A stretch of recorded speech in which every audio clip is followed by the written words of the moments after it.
Did you know that this is not legal to have an electric bike in the UK? All right, so you can go up to 4 miles per hour, but that's basically a walk assist, and you know that's not what I'm talking about. I'm talking about this. But did you know that there's a loophole? That there's a legal way to be able to get these in the UK? Keep watching to find out. By the way, guys, if you're new to the channel, consider hitting that subscribe button for up-to-date electric bike news and content. Let's go.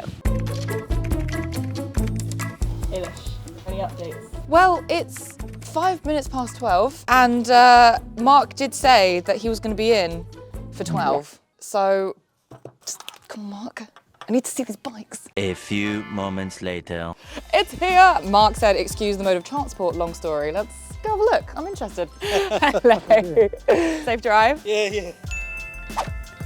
I was supposed to have hired a van, didn't, so I had to beg, borrow, and steal to get one to get here.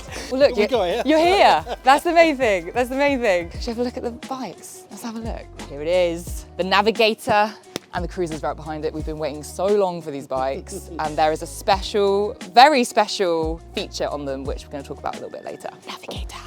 So this is the folding electric bike from Pedibal, and I'm really excited to try this because it has a very nice price tag of currently £999. So I'm going to be doing a full video on this soon, so keep your eyes peeled. What a beauty. I mean, come on guys. Is this not a beautiful bike? It's gorgeous. And just like the seat itself, that's bespoke, isn't it? Yeah, definitely, yeah. I can't wait to show you my first ride. I think it's going to be a good one. 2 DVSA certifications for both the Navigator and the Cruiza. So, like I said, I'm going to go into a little bit more detail later, but this means, no, actually no. Oh no, I'm not going to tell you.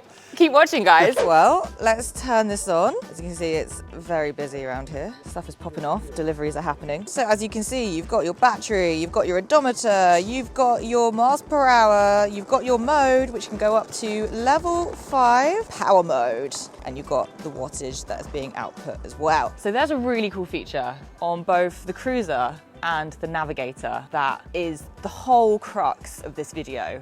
And that is, so we have right here a throttle e-bike. Now I know a lot of you are like, Eilish, chill the hell out, it's a throttle e-bike. That's pretty standard. Well, not in the UK anyway, in terms of it being legal. It is fully legal here in the UK. That certificate that Mark handed over to me earlier was because this bike has been taken to the DVSA. This very bike itself, not as like a bike as a batch and then they all get ticked off. No. Mark has to take every single bike that he builds to the DVSA to get them singularly certified. So I am riding a legal throttle electric bike. Now, I'm going to tell you a little bit more about how he's been able to make it legal a little bit later in the video, but I think we just need to have a play, have a go. So first of all, let's do an acceleration test. Now, I've picked this nice straight behind my studio. It actually doesn't matter what level assist you're in with the throttle. You just need to twist and go. Maybe, Meg, can you put a timer up on the screen and let's just see how quickly it accelerates to 15.5 miles per hour. All right, 3, 2, 1.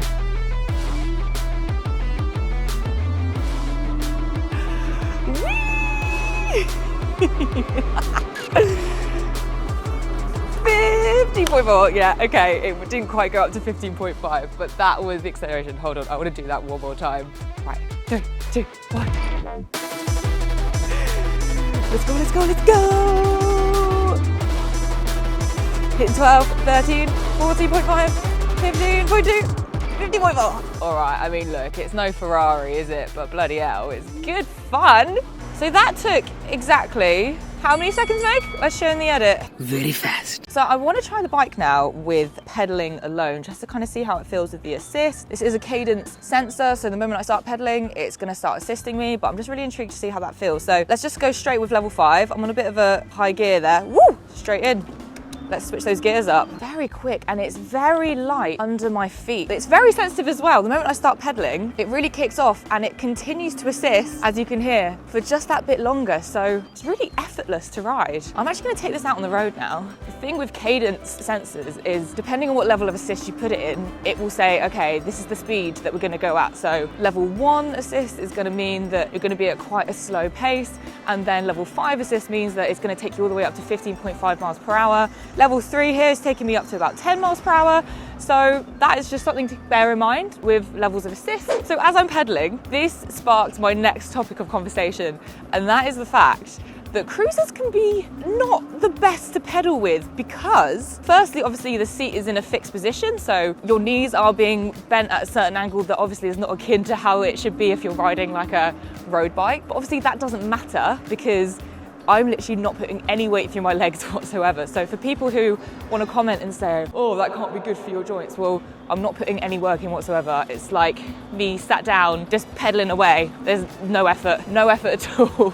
So that's one thing to note. But the other thing to note is that the frame itself between the legs, it is just much wider. And so it means that you kind of like have a bit of chafing and rubbing between your legs when you pedal. But the thing is, the fact that this bike has a throttle, that then completely negates that whole chafing, rubbing that you get with the cruiser frame. So all of a sudden, I'm able to ride a cruiser without getting that niggly feeling and that discomfort that you can get if you need to go for longer rides. So if you have a problem with that, then obviously this throttle is an amazing fix. And just look at it go up. Oh my God, this is so good. I can't believe I'm actually doing this, and I know that this is legal and I can't get done for it. I really hope some police stop me.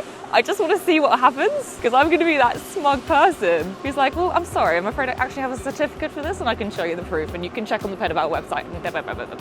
This is so sick. Look, I've got the throttle right twisted back. We're on 15.5. The wattage is going lower as now we're at a high speed.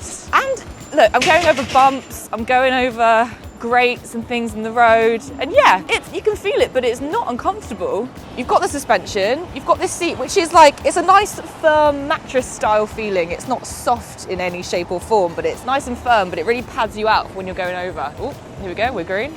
Lady with her e-bike with the cargo on the front. We love to see it. I can't believe I'm doing this. This is so jokes. Oh, yes. Guys, I'm crying.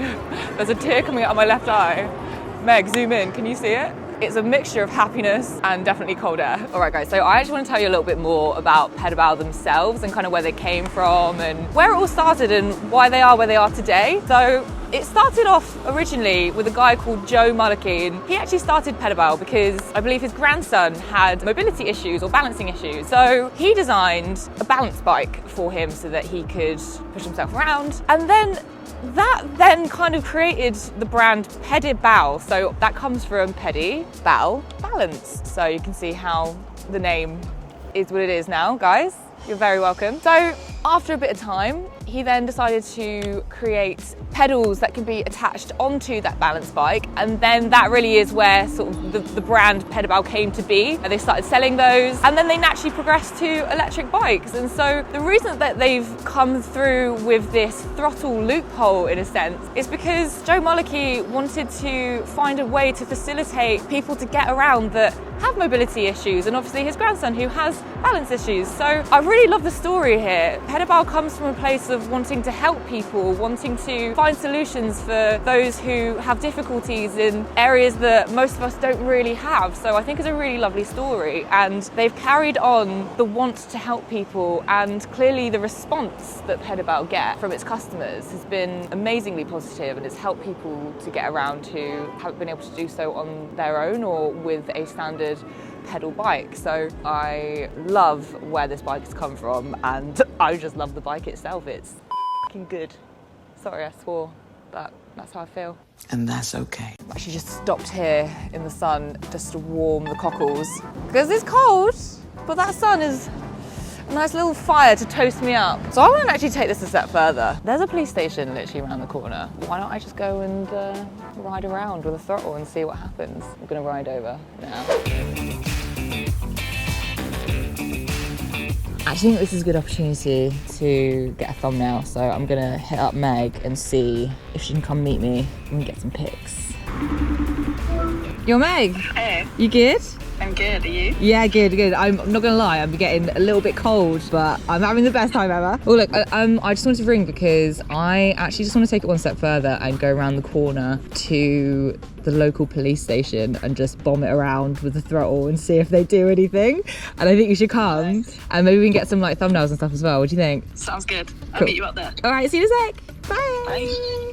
Hello. Hello! How's it been? Yeah, mate, good. I'm just warming up in the sun right now. So I'm thinking, let's just go straight down. I'm just gonna like ride around. I'm just gonna see if anything happens. And then I think let's definitely get some pics and some thumbnails and see what's up. All right, should we go? Let's go. Gotta keep up with me. Oh, police car's right there. Oh, what's going on? Some guy's been put in the police car. I guess the cycle lane's blocked. All right, is this my future? Getting pulled over and put in the back of a van. Yes. I hope not. Should I do the throttle as quick as I can? Right, ready? Without any legs, look, no legs. Asking for it. Right, come on police, where are you? Oh, there's more police. They're everywhere. Hello. Look, I'm doing something legal. I think I'm such a little big dog, like trying to get the police to pull me over. Who do I think I am? I'm such a little goody two-shoes. No one's talking to me, Meg. Okay. Failed. Failure. Gonna hang outside, let's get some pics. Maybe they'll come and talk to us. Oh yes. Right, we should try and get a thumbnail. Cool. I think we should get you here in front of the mic. Right, thumbnail done. It's time we head back to base. I'm just going to show you around the bike a little bit so you can get to know the Cruiza a little bit better. Let me park up by the electrical vehicle parking. Cool, so this is the E-Cruiza, and as you can see, it's got some really lovely, great, big, fat, chunky tyres. And look, can you see? It's got the real lovely, studded, grippy parts there, so it's going to be able to grip to the road, grip to any terrain that you want to take it on. That's really great for kind of snowier weather as well, isn't it? You've got your mudguards that come as standard, you've got your 250 watt motor as well, Bafang, got your Tektro brakes here. Like I said, you've got a bespoke seat, which is, can you see, it's firm, it's comfortable. I really like that. I think it's really good, looks really neat. Lovely comfortable handlebars, you twist, got your gears up here as well, so you can switch up, which I think is very important for a bike as heavy as this. Oh, I just realised you got a bell. Ah, that's nice. And the battery itself, as you can see, is here. Oh, I was going to take the keys off, but they're locked on. Okay, I'm going to do this later. I've got the key. So now let's take the battery off. I'm going to show you how easy it is. But first of all, let me quickly show you. I noticed this earlier. There's a USB port in here, so you can charge up your phone or whatever you want to charge. That's great.